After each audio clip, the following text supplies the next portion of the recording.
பாருங்க, அவங்கெல்லாம் சொந்த வீட கட்டிட்டு வாடகை வாங்கி அதுல இருந்தே உட்காந்து சாப்பிடுறாங்க. நமக்கு தான் இந்த மாதிரி வழி இல்லாம போயிருச்சு. இப்படி நிறைய பேர் புலம்பிருப்போம். அவங்களுக்கெல்லாம் ஒரு வரப்பிரசாதம் மாதிரி தான் போஸ்ட் ஆபீஸ்ல எம்ஐஎஸ் அப்படின்னு சொல்லிட்டு ஒரு ஸ்கீம் கொண்டு வந்திருக்காங்க. இன்னைக்கு நம்ம வீடியோல இந்த ஸ்கீமை பத்தி தான் பார்க்க போறோம். அதென்னப்பா எம்ஐஎஸ் ஸ்கீம் அப்படின்னு தானே கேக்குறீங்க.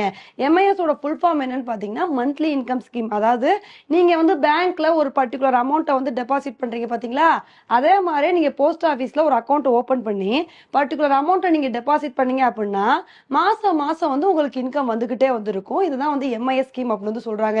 இதை சொல்லும் போது அப்படி என்னப்பா இதுல மாசம் மாசம் வருமானம் வந்துட போகுது, எவ்வளவு போட்டா எவ்வளவு வரும் அப்படின்னு தானே கேக்குறீங்க. சோ இந்த எம்ஐஎஸ் ஸ்கீம்ல ரெண்டு மாதிரி அக்கௌண்ட் இருக்குங்க. ஒன்னு சிங்கிள் அக்கௌண்ட், இன்னொன்னு ஜாயிண்ட் அக்கௌண்ட். நீங்க சிங்கிள் அக்கௌண்ட் ஓபன் பண்ணீங்க அப்படின்னா 9 லட்சம் ரூபாய் வரைக்கும் நீங்க டெபாசிட் பண்ணிக்கலாம். இதே நீங்க ஜாயிண்ட் அக்கௌண்ட் ஓபன் பண்ணீங்க அப்படின்னா 15 லட்சம் ரூபாய் வரைக்கும் நீங்க டெபாசிட் பண்ணிக்கலாம். உதாரணத்துக்கு நீங்க ஒரு 5 லட்சம் ரூபாய் இதுல டெபாசிட் பண்றீங்கன்னு வச்சுக்கோங்களேன், உங்களுக்கு மாசம் மாசம் 3000 ரூபாய் வரைக்கும் வருமானம் கிடைக்குங்க. ஏப்பா 3000 ரூபாய் வருமானம்லாம் போதுமா, நான் இன்னும் கொஞ்சம் எக்ஸ்ட்ரா கூட டெபாசிட் பண்றேன், அப்ப எவ்வளவு வருமானம் கிடைக்கும் அப்படின்னு கேட்டீங்க அப்படின்னா இந்த சிங்கிள் அக்கௌண்ட்ல மேக்ஸிமம் 9 லட்சம் வரைக்கும் நம்ம டெபாசிட் பண்ணிக்கலாம். நீங்க 9 லட்சம் டெபாசிட் பண்ணீங்கன்னு வச்சுக்கோங்களேன், உங்களுக்கு மாசம் மாசம் 5550 ரூபாய் வருமானம் கிடைக்குங்க. இதை சொல்லும் போது ஒரு சில பேர் கேட்கலாம், எனக்கு இன்னும் வருமானம் அதிகமா வேணும், நான் பணம் இன்னும் எக்ஸ்ட்ரா போட கூட நான் ரெடியா இருக்கேன், ஆனா எனக்கு இன்னும் வருமானம் அதிகமா வேணும் அப்படின்னா நீங்க ஜாயிண்ட் அக்கௌண்ட் கிரியேட் பண்ணி நீங்க ஹஸ்பண்ட் ஒய்ஃப் இந்த மாதிரி ஜாயிண்ட் அக்கௌண்ட் கிரியேட் பண்ணிக்கிட்டீங்க அப்படின்னா நீங்க 15 லட்சம் ரூபாய் வரைக்கும் டெபாசிட் பண்ணிக்கலாம். அந்த மாதிரி நீங்க 15 லட்சம் ரூபாய் டெபாசிட் பண்ணீங்கன்னு வச்சுக்கோங்களேன், உங்களுக்கு ஒவ்வொரு மாசமும் 9250 ரூபாய் வருமானம் கிடைக்குங்க. இதை பார்க்கும்போது ஆல்மோஸ்ட் வாடகை மாதிரி நமக்கு கிடைச்சிருது. நிறைய பேர் வீடு கட்டி 40 லட்சம் ரூபாய் செலவு பண்ணி வீடு கட்டினா கூட அவங்களுக்கு வாடகை 8000 ரூபாய் 9000 ரூபாய் அந்த ரேஞ்சில தான் கிடைக்குது. ஆனா நீங்க 15 லட்சம் ரூபாய் நீங்க டெபாசிட் பண்ணாலே இந்த மாதிரி உங்களுக்கு 9000 ரூபாய் வருமானம் கிடைச்சிரும். இது யாருக்கு ரொம்ப ஹெல்ப்ஃபுல்லா இருக்கும்னு பாத்தீங்கன்னா, வயசானவங்க இருக்காங்க, அவங்க கிட்ட கொஞ்சம் காசு இருக்கு, மாசம் மாசம் அவங்களுக்கு வருமானம் வேணும் அப்படின்னு நினைச்சாங்க அப்படின்னா இந்த மாதிரி டெபாசிட் பண்ணலாம். சரி, இந்த மாதிரி அக்கௌண்ட்டை எங்க போய் ஓபன் பண்றது, ஆன்லைன்லயே ஓபன் பண்ணலாமான்னு கேட்டீங்கன்னா இந்த மாதிரி அக்கௌண்ட்டை நம்ம போஸ்ட் ஆபீஸ்ல தாங்க போய் ஓபன் பண்ண முடியும். இதை சொல்லும் போது ஒரு சில பேர் கேட்கலாம், சரிப்பா அக்கௌண்ட் ஓபன் பண்ணி பணம்லாம் போட்டுறோம், எவ்வளவு வருஷம் இந்த பணத்தை நம்ம டெபாசிட் பண்ணணும், இடையில பணத்தை எடுக்க முடியுமா, இதை சொல்லுங்க அப்படின்னு கேட்கலாம்.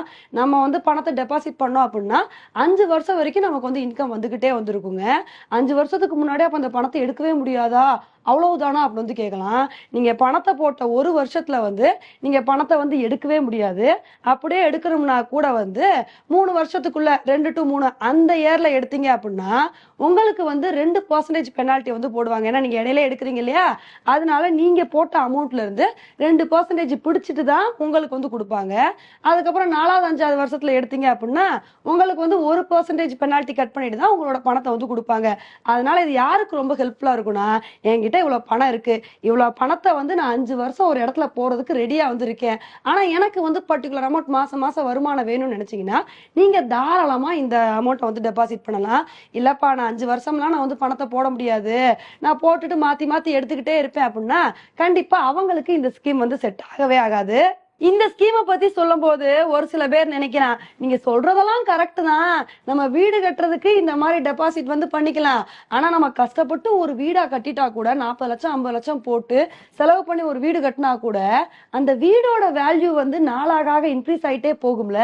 அதே மாதிரி இப்ப நீங்க 15 லட்சம் ரூபாய் டெபாசிட் பண்றீங்க அப்படின்னா அந்த 15 லட்சம் ரூபாயோட வேல்யூ இன்க்ரீஸ் ஆகுமா, அந்த மாதிரி இன்க்ரீஸ் ஆனாதானே லாபம் அப்படின்னு கேட்கலாம். ஆனா இந்த ஸ்கீம்ல அந்த மாதிரிலாம் எதிர்பார்க்க முடியாதுங்க.